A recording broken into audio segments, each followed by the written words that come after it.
有一樣嘢，我今日一開口就同你講清楚，唔同你兜圈。如果你問我廚房入面咁多食材，邊一樣最值得中老年人留意？邊一樣最似老祖宗留下嚟嘅天然消炎食物？我會揀薑黃，唔係生薑，唔係大蒜，唔係洋葱，亦唔係嗰啲包裝靚到發光嘅貴價補品，而係好多家庭平時唔多留意，顏色金黃，聞落有少少辛香。煮餸落少少，成碟餸即刻多咗一陣暖意嗰樣薑黃。但你聽到呢度，千祈唔好即刻衝去買一大罐返屋企，日日大時沖水飲。你聽我講完先，世間上真正有用嘅嘢，從來都唔係越多越好。鹽可以調味，落多咗就鹹到入口都難；火可以煮飯，燒過籠就會變成災；水可以養命，飲到冇分寸一樣會傷身。薑黃都一樣。佢係好嘢，但唔係神物。佢可以係你身體入面一盞細細嘅燈，但唔係一把大火，燒得走你所有病根。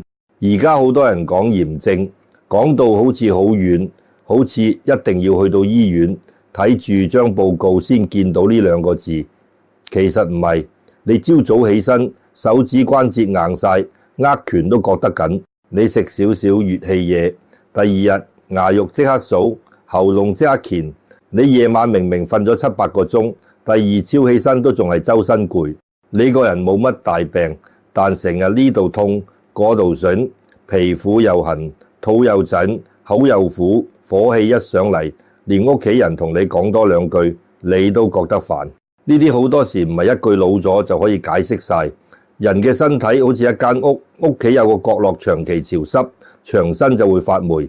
廚房長期油煙唔散，成間屋就會焗住一陣窒氣。人長期熬夜，長期食甜，長期食炸，長期嬲，長期忍，長期唔喐，身體入面就會慢慢積住一團火，一團濕，一團窒。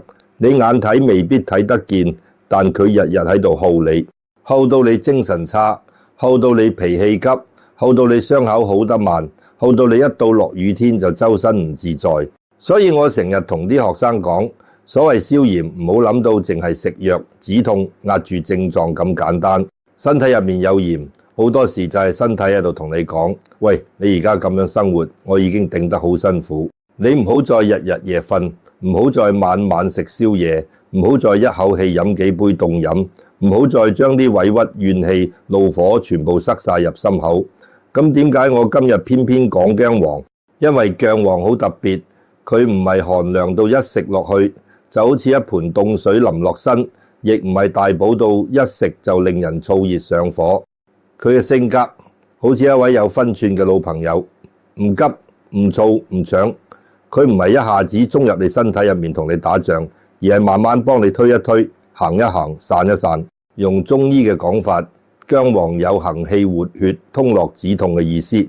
用現代人容易明嘅講法，佢入面有一類成分叫薑黃素，所以近年好多研究都會圍住佢抗氧化、抗炎嗰方面去睇。但我講到呢度，一定要補一句：研究歸研究，食物歸食物，千祈唔好將一樣食材捧到天咁高。你有病，尤其係有長期病、痛症、腸胃病、肝膽問題，或者本身有食緊薄血藥、慢性藥，唔好自己扮醫師亂咁加份量。薑黃可以係飯桌上嘅幫手，但唔係叫你掉晒醫生開嘅藥。真正有智慧嘅養生，從來唔係聽到乜嘢好就猛咁食，而係知道自己個身體到底受唔受得起。我見過太多人一聽到某樣食物好，就好似搶錢咁食。聽人講黑芝麻好，就日日一大碗。聽人講紅點補血，就煲到成煲甜到黐牙。聽人講薑黃消炎，就空肚沖一大杯，仲要加黑胡椒、加蜂蜜，加一堆自己都唔知啱唔啱嘅粉。食咗幾日，胃頂住，口更乾，心更煩。跟住又話，點解人哋話好，我食完反而唔舒服？我同你講，唔係薑黃唔好，係你食錯方法。唔係老祖宗嘅智慧唔靈，係你用得太急。唔係食物冇用，係你想用一樣食物去抵消自己10幾年、幾十年嘅熬夜、亂食、活勞同內耗。易經講陰陽，唔係叫你迷信，係教你睇平衡。人身體入面有火，唔係一味用寒涼去壓；身體入面有濕，唔係一味用辛熱去攻。最緊要係調咩？調飲食、調作息、調情緒、調你每日對自己身體嗰份態度。姜黃之所以值得講，就係因為佢提醒我哋，真正嘅消炎唔係一場粗暴嘅戰爭，而係一場慢慢修正生活嘅功夫。尤其去到40-50歲之後，人嘅身體已經唔同後生嗰陣。後生時一晚唔瞓，第二日飲杯咖啡，好似又頂得住。後生時食炸雞、飲凍嘢、食宵夜，肚腩未必即刻彈出嚟。後生時生氣，一拍台一晚瞓醒，好似乜事都冇。但到咗中年之後，你就會發現身體開始記搶。你每一次熬夜，佢記低；你每一次大怒，佢記低；你每一次食到油膩膩，佢記低。你每一次明明攰到唔得，仲硬撐住話冇事，佢都記低。記到某一日，身體就用一種你唔中意嘅方式還俾你，可能係關節痛，可能係牙肉燥，可能係三高，可能係皮膚痕，可能係瞓極都唔精神，亦可能係一件好細嘅事，都嬲到成個人震晒。你以為係運氣差，其實好多時係身體忍咗你好耐。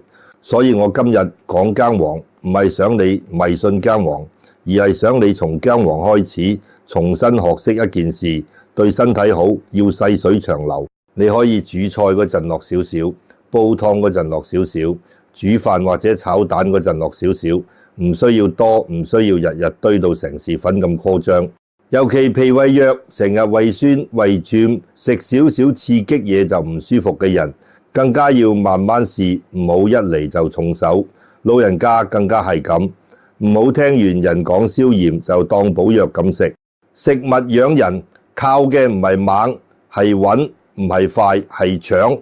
以前有位學生問我：陳師，點解而家啲人越嚟越重視抗炎？我話：因為而家好多人唔係敗喺一場大病，而係敗喺日日嗰啲少少內耗，日日瞓唔夠，日日心唔定，日日食得太重口味，日日坐多喐少，日日用手機用到眼火爆，日日同屋企人頂幾句，日日心入面有怨氣。你話身體點會唔熱？點會唔燥？點會唔出聲？你睇火太猛，蠟會燶；水太涸，魚會病；人太好，氣就散。姜黃嗰種金黃色，其實好似提醒人，身體入面要有一點正氣，有一點暖意，有一點推動血氣流通嘅力量。但呢一點暖唔可以變成氹，你一氹多就失咗平衡，一失平衡，好嘢都會變成負擔。所以我會話姜黃係好食物，甚至可以話係飯桌上最值得留意嘅天然消炎食材之一。但你要記住，佢唔係俾你用嚟偷懶嘅，唔係你今日食姜黃，今晚就可以繼續熬夜，唔係你飲一杯姜黃水就可以日日食炸物、甜品、燒烤，唔係你煲湯落少少姜黃就可以繼續成日嬲仔女、怨伴侶，同自己過唔去。人身體入面嗰團鹽，好多時同人心入面嗰團火係連住嘅。你個心日日燒，身體點會清？你個口日日怨，脾胃點會和？你個腦日日諗埋啲唔甘心，夜晚點會瞓得沉？嗰陣有位街坊嚟揾我，我到而家都記得佢個樣。50幾歲，做咗大半世人，唔算大富大貴，但都算勤勤力力。屋企有仔女，有老婆，有層樓，有少少積蓄。照道理講，人生去到呢個年紀，應該開始慢慢享下福，唔使再好似後生嗰陣咁日日向前衝。但佢偏偏成個人愈嚟愈沉，行路腳步重，面色暗暗黃黃，講兩句就嘆氣。有日佢坐低，第一句就同我講：陳師，我唔知自己係咪老得太快，呢排周身都唔妥。我問佢點樣唔妥，佢話朝早起身手指硬，膝頭酸，落樓梯要扶住欄杆，食少少煎炸嘢，第二日牙肉即刻棗，夜晚瞓覺又瞓得唔沉，成晚發夢，醒咗個口又苦，條頸又緊，成個人好似有團火喺身體入面焗住，散唔到。最奇怪係去檢查又唔係有咩大問題，但就係日日唔舒服。我望住佢，見佢眼肚浮，舌太厚，講嘢又急，坐低冇幾耐就拎住手機睇消息，一邊睇一邊皺眉。我心裏面已經大概明白，呢個人唔止身體有火，心入面都有火，唔止有火，仲有濕有鬱，有一套講唔出嘅煩。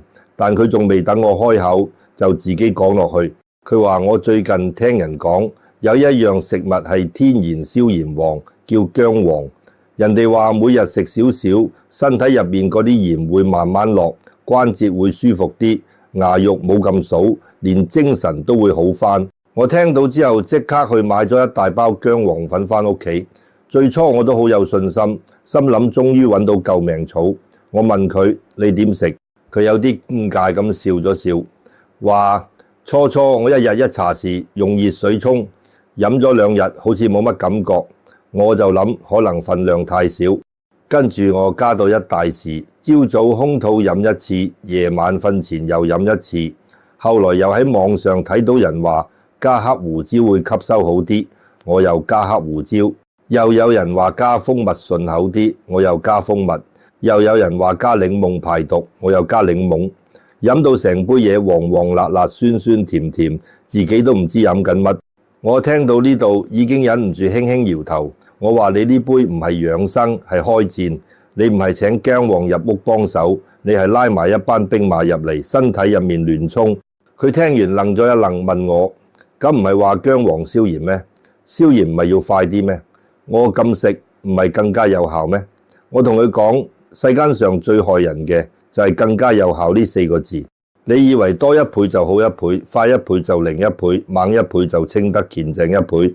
但身體唔係垃圾桶，唔係你倒1桶水落去就沖乾淨。身體係一個活人，有脾胃，有氣血，有寒熱，有虛實，有承受能力。你唔理自己底子，只係聽到薑黃好就日日猛咁落，咁就唔係養生，係逼身體。佢聽到呢度個樣有啲慌，佢話難怪我飲咗1星期之後個胃開始頂住，食飯冇胃口，夜晚仲有啲胃酸，口更加乾，個人更加燥。我仲以為係身體排毒，所以死頂。我話最怕就係排毒呢2個字。而家好多養生講法，成日一唔舒服就話排毒，肚屙係排毒，頭暈係排毒，瞓唔到係排毒，胃痛都話排毒。其實唔係樣樣都係排毒，有啲係身體喺度同你求救，叫你唔好再亂嚟。你聽唔到，仲以為自己做緊好事，咁就慘。佢低低頭冇出聲，我就慢慢同佢講：薑黃係好嘢，呢點我唔否認。佢顏色金黃，有新香味，喺好多地方都會用嚟煮咖喱、煮飯、煮湯，用得好，佢可以令食物多一種暖意，令你飯作少啲死氣。中醫講佢可以行氣活血，對一啲氣血唔暢、瘀住唔通嘅痛，有佢嘅道理。現代人又講佢入面有薑黃素，係一種好受重視嘅成分，所以話佢係天然消炎黃，唔係完全冇根據。但問題係黃都有黃道，唔係霸道。真正好嘅食物唔係靠霸氣壓人，係靠分寸養人。我問佢：你平時點食飯？佢話早餐多數唔食，趕住出門，最多飲杯咖啡。中午喺外面食燒味飯、炒粉快餐多。夜晚返屋企，有時已經9點幾，老婆留飯俾佢，佢又覺得凍咗唔好食，就自己煮包麵，加2條腸或者叫外賣。星期6日同朋友飲茶，炸2蘿蔔糕、煎堆叉燒酥，見到就食。甜嘢都中意，尤其夜晚睇手機嗰陣會食餅乾、飲凍奶茶。我聽完笑咗一下，唔係笑佢，係覺得人真係好奇怪，日日俾火入身，然後問點樣消炎，日日將濕滯食入肚，然後問邊樣食物最清，日日熬夜，然後問點解精神差，日日嬲，然後問點解血壓唔安定。我同佢講：你而家唔係缺薑黃，你係缺一個肯放慢落嚟嘅生活。佢望住我，眼神有啲唔服氣，又有啲委屈。佢話：沉思，我都知自己食得唔好，但生活就係咁，邊有咁容易改？所以我咪想揾一樣簡單啲嘅食物幫下自己咯。我話我明，我唔係叫你一日之內變成修行人，唔係叫你從此唔食肉、唔食油、唔食街外嘢。人活喺世上唔係樣樣都可以咁乾淨，但你要明白，一樣食物幫唔幫到你，要睇你肯唔肯俾路佢行。你身體入面塞滿油、糖、夜瞓、怨氣，薑黃就算再好，入到去都好似一個人拎住掃把，企喺一間日日有人倒垃圾嘅屋入面，佢掃得幾多？佢聽到呢句，終於冇再反覆。我叫佢唔好再空肚大杯飲薑黃水，尤其唔好夜晚瞓前飲到又辣又刺激。想食薑黃可以溫和啲，煮餸嗰陣落少少，炒菜、煮蛋、煮飯、煲湯用少少就夠，唔好當藥咁猛吞，當調味、當提醒就得。仲要睇自己脾胃受唔受得，食完胃唔舒服就停一停。有長期病有食緊藥就問清楚醫生，唔好自己扮專家。佢問：咁每日食幾多先啱？我話呢個世界最容易令人執着嘅就係數字。你一聽到幾多克幾多時，就好似攞到保命符。但養生最重要唔係死記一個數，而係聽身體反應。你可以由好少開始，少到只係煮餸落一小撮，食完冇唔舒服，先慢慢固定落嚟。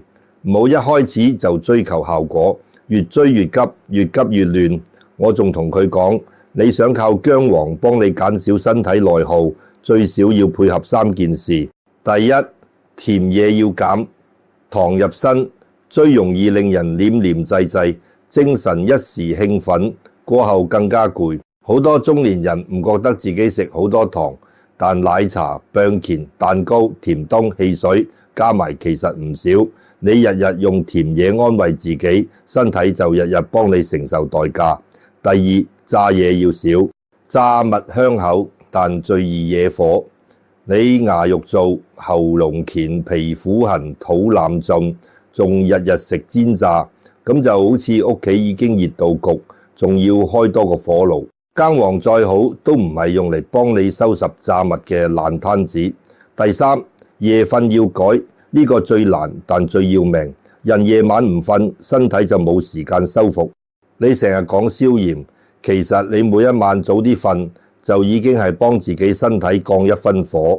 你凌晨1、2點仲揸住手機，眼睛受光，腦袋受刺激，心火一直燒，第二日點會唔攰？佢聽到夜瞓苦笑一聲，話呢樣真係講中。我每晚都話睇多陣，點知一睇就2點。我話所以你唔好怪薑黃冇用，你一邊倒水救火，一邊自己添柴，咁把火點熄？嗰日我同佢傾咗好耐，佢本來以為我會教佢一個秘方，話薑黃加乜加幾多，幾時飲幾日見效。點知我講來講去都係叫佢少甜少炸，早瞓唔好氹多。佢初初有啲失望，因為人總係中意聽神奇方法，最好一樣嘢入口，所有問題自然解決。最好唔使改習慣，唔使戒口，唔使早瞓，唔使面對自己，只要食啱一樣食物就可以換返一個健正身體。但世界邊有咁便宜嘅事？易經教人睇變化，唔係教人氹捷徑。身體由壞變好係一個漸變，福氣由散變聚亦係一個漸變。你今日少食一口炸嘢係變，今晚早瞓半個鐘係變，明日煮餸落少少薑黃，而唔係空肚猛灌係變。你本來想鬧仔女2句，忍住換一句平和啲嘅說話，亦係變。變得多，命就開始轉。過咗差唔多1個月，嗰位街坊又嚟揾我。今次佢行入嚟，個樣已經冇上次咁燥。佢話：尋師，我照你講，薑黃唔再猛飲，只係煮餸落少少，有時炒蛋加少少，有時煮雞肉加少少，有時煲糖落一小片。夜晚奶茶少咗，餅乾少咗，手機都盡量早啲放低。你話神奇就未至於，但個胃舒服咗，口冇之前咁苦，牙肉都冇成日棗。最重要係我覺得自己冇咁煩。我聽完只係同佢講，呢個就係開始。好多養生最怕一開頭就想見神效，你越想神效就越容易中招，越容易俾人一句全球第一，清空炎症3日見效帶住走。真正有效嘅嘢通常唔會好嘈，佢唔會日日喺你耳邊大叫，佢只係靜靜地喺你每一餐、每一晚、每一次情緒入面發生。姜黃嘅好就係咁，佢唔係叫你將人生交俾一時粉，而係叫你由一時粉開始學返分寸。你食佢一點辛香，就記得身體要流通；你見到佢一點金黃，就記得生活要有暖意。你聞到佢嗰陣味，就記得唔好再日日俾火氣控制自己。嗰位街坊後來同我講，佢以前以為消炎係消身體入面嘅痛，後來先知道原來自己最大嗰團炎係心入面嗰團急，急住賺錢，急住教仔女，急住同老婆爭輸贏，急住證明自己冇腦，急住揾一樣食物救返自己，急到最後身體同個心都一齊發熱。我同佢講，你明到呢一層，姜黃就冇白食，因為真正嘅養生從來唔係淨係養肉身，肉身要養，心性更加要養。你心性唔柔，食幾多好嘢都會頂住；你脾氣唔降，飲幾多清熱茶都只係暫時；你生活唔改，買幾多保健品都只係安慰自己。人一世最難消嘅炎，唔係關節嗰度，唔係牙肉嗰度，而係心入面嗰種長年累月嘅不甘、怨氣、焦躁同硬撐。所以我先話，姜黃可以係天然消炎黃，但真正用得好嘅人，唔係因為佢知道姜黃有幾巴閉，而係因為佢肯借住姜黃，慢慢將自己嘅生活調返順。食物只係門口，行唔行入去，始終要靠你自己。好多中年人、老人家，表面上係問食乜可以消炎，實際上係問點樣先可以令自己冇咁辛苦。身體辛苦，心又辛苦，日頭辛苦，夜晚都辛苦。你問佢邊度痛，佢講唔清。你問佢有冇大病，佢又未必有。但你睇佢個人，眼神係攰嘅，肩膀係硬嘅，講嘢係急嘅，連笑都好似用力擠出嚟咁。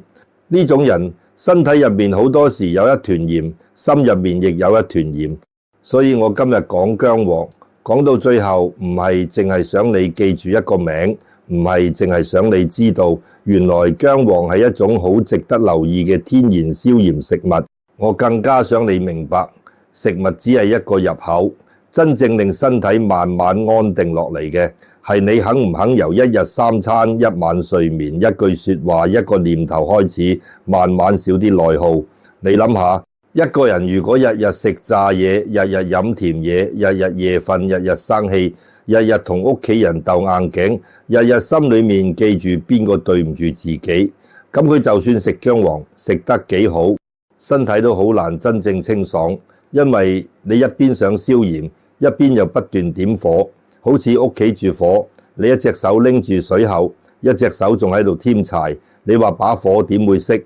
有啲人聽到呢度可能會話，咁係咪姜黃冇用？唔係，姜黃有用，但佢嘅用唔係幫你逃避改變，佢嘅用係提醒你開始改變。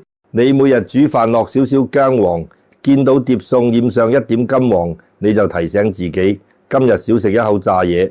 你煲湯落少少姜黃，聞到嗰陣新香，你就提醒自己今晚早半個鐘放低手機。你炒蛋落少少姜黃，食落口嗰陣有一點暖意，你就提醒自己今日同家人講嘢唔好咁衝，唔好句句都要贏。呢個就係食物背後嘅修行。老祖宗講藥食同源，從來唔係叫你將食物當神藥，真正嘅藥食同源係叫你喺日常生活入面懂得順應。寒嘅時候知溫，熱嘅時候知清，虛嘅時候知補，實嘅時候知通。人唔可以一世都用一個方法，身體每日都喺變，天氣喺變，年紀喺變，心境喺變，識得變先叫養生，唔識變，聽到乜都照搬，咁就算食嘅係好嘢，都可能食出麻煩。易經入面最重要嘅智慧就係陰陽二字，陰陽唔係玄到離地，陰陽就喺你每一日入面。你夜晚唔瞓，陽氣唔收，心火就旺。你凍飲太多，脾胃受寒，濕氣就重。你成日嬲，肝氣鬱住，身體就緊。你成日驚，陣氣就虛，個人就冇底氣。呢啲嘢聽落好似古老，其實好貼身。你肯望返自己一日點過，就知道自己條氣點解唔順。光黃嘅金黃色喺我眼中就好似一種中度，佢唔係冰冷嘅寒，亦唔係猛烈嘅火。佢提醒人身體要有流動，血氣要行，日結要慢慢散。但散唔係亂衝，行唔係亂攻，你要俾身體時間，俾脾胃空間，俾自己一條路慢慢返嚟。我見過有啲老人家好可愛，聽完人講薑黃好就問我，咁係咪每日一定要食？我同佢講，唔好用一定呢兩個字綁住自己，身體舒服煮餸落少少，當調味當養生冇問題。食完胃唔舒服或者本身身體情況複雜，就停一停，問清楚專業人士。養生唔係鬥勇，唔係鬥狠，唔係人食你又食。養生係你終於肯聽自己身體講嘢。有啲人一世都冇聽過自己身體，攰佢話捱下就得，痛佢話忍下就過，胃唔舒服佢話食粒藥頂住，夜晚瞓唔着佢話睇下手機，等對眼攰咗就瞓，心裏面唔開心佢話唔好講，講出嚟都冇人明，就係咁忍咁頂咁拖到有一日身體用更大聲嘅方式叫你停，到嗰陣你先知原來以前嗰啲少少唔舒服全部都係提醒。所以真正識養生嘅人唔係識最多秘方嗰個，係最肯聽身體嗰個。你問我薑黃點食先好，我會話簡單啲，煮餸落少少，煲湯落少少，唔好空肚猛灌，唔好淡快，唔好當藥食。你問我食幾耐先見效，我會話唔好成日追效果，你追效果個心就急，個心急火又起。你當佢係生活入面一個細小習慣，配合少甜少炸早瞓少勞，慢慢先見真章。最怕係有啲人今日聽到薑黃好，聽日就食到過量，後日聽到另一樣好，又調轉去食另一樣，成個人好似喺養生市場入面迷路。今日追呢個，聽日追嗰個，最後越食越亂，越補越慌。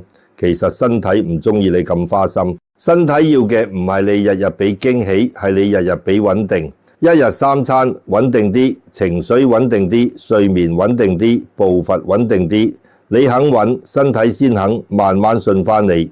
講到呢度，我想你記住一句話，真正嘅消炎唔係單靠一樣食物，而係你開始唔再傷害自己。你少食一口糖就係消一分炎，你少食一餐炸物就係消一分炎，你今晚早啲瞓就係消一分炎。你本來想鬧人，最後忍住換一句溫和嘅說話，亦係消一分炎。你本來成日怪自己老咗冇用唔夠好，今日開始對自己寬厚一啲，呢個都係消炎。因為人心有火，身體就難安。你個心日日燒，血氣就容易亂。你成日怨，個胃就容易結。你成日驚，個人就容易虛。你成日硬撐，身體就會用痛嚟叫你放軟。所謂炎，有時唔淨係紅糟熱痛，亦係你人生入面嗰種過度用力。好多萬年有福嘅人，唔一定係食咗幾多補品，而係佢哋懂得收脾氣、收慾望、收怨氣、收夜瞓、收重口味。佢哋食得簡單，瞓得踏實，講嘢唔尖，做事唔急。你同佢坐埋一齊，會覺得佢身上有陣清氣。呢陣清氣唔係用錢買返嚟，係日積月累養返嚟。薑黃只係幫你開個頭，佢用一點金黃提醒你，身體需要流通，生活需要有節制，心裏面嘅火要慢慢降。你唔好小看呢一點。好多改名唔係由大事開始，係由好細嘅地方開始，由一餐飯開始，由一杯水開始，由一晚早睡開始，由一句少講嘅怨話開始。以前有個後生仔笑住叫我飛哥，問我養生養到最後係咪就係為咗長命？我話長命只係其中一樣，真正嘅養生係你活喺世上，唔好日日同自己打仗。你個身體係陪你幾十年嘅老朋友，唔係俾你任意使喚嘅工人。你後生嗰陣日日命令佢捱住、頂住、衝住，到咗中年晚年，你就要學識同佢講，辛苦你啦，我而家慢慢照顧返你。呢句說話可能比任何補品都重要，所以由今日開始，你可以記住薑黃呢樣食物，佢係飯桌上值得珍惜嘅金黃色食材，係好多人口中嘅天然消炎王。但你更加要記住，真正令你身體少一分鹽，心裏少一分火嘅，唔係薑黃單獨一樣，而係你肯唔肯用薑黃做一個提醒，慢慢改翻自己嘅生活。唔好再一邊熬夜，一邊問乜嘢最消炎；唔好再一邊食甜食炸，一邊問身體點解咁燥；唔好再一邊同家人日日鬥氣，一邊問點解瞓唔安穩；唔好再一邊將自己逼到冇氣，一邊問點解周身唔舒服。你肯停一停，身體就有機會喘一口氣；你肯改一改，氣血就有機會行翻順；你肯放一放，心火就有機會慢慢降。到嗰陣一點薑黃入餸先真係有意思，因為佢唔再係你逃避生活嘅藉口，而係你重新照顧自己嘅開始。人到中年之後，最怕唔係老，最怕係硬，身體硬，思想硬，脾氣硬，嘴巴硬，心腸都硬，硬到最後痛就嚟。你想少痛就要學識柔，你想少炎就要學識和，你想晚年有福就要學識唔再日日同天地、同家人、同自己對抗。薑黃嘅味有少少辛，有少少苦，有少少暖。人生其實都係咁，有辛苦，有苦澀，但只要你識得調，識得慢慢煮，最後都可以煮出一點暖意。唔好怕苦，苦入面有提醒；唔好談快，慢入面有福氣；唔好迷信神物。真正嘅神奇係你肯一日一日將自己養翻順。聽我講到呢度，如果你記得住一件事，就記住呢句：薑黃可以幫你打開消炎嘅門，但真正行入健康嗰條路，要靠你自己少一分淡，少一分急，少一分怒，多一分節制，多一分平和，多一分對身體嘅尊重。今日開始煮餸落一點薑黃，唔係為咗追神效，而係提醒自己少啲內耗。今日開始食飯清淡一點，唔係委屈自己，而係放過自己。今日開始早瞓一點，唔係認老，而係珍惜自己。今日開始講少一句怨話，唔係輸俾人，而係贏返自己嘅清氣。身體清一分，心就安一分；心安一分，福氣就聚一分。人真正嘅好運，好多時唔係突然從天而降，而係你唔再日日消耗自己之後，慢慢留得住、養得住、承得住。呢個先係薑黃背後真正嘅消炎智慧。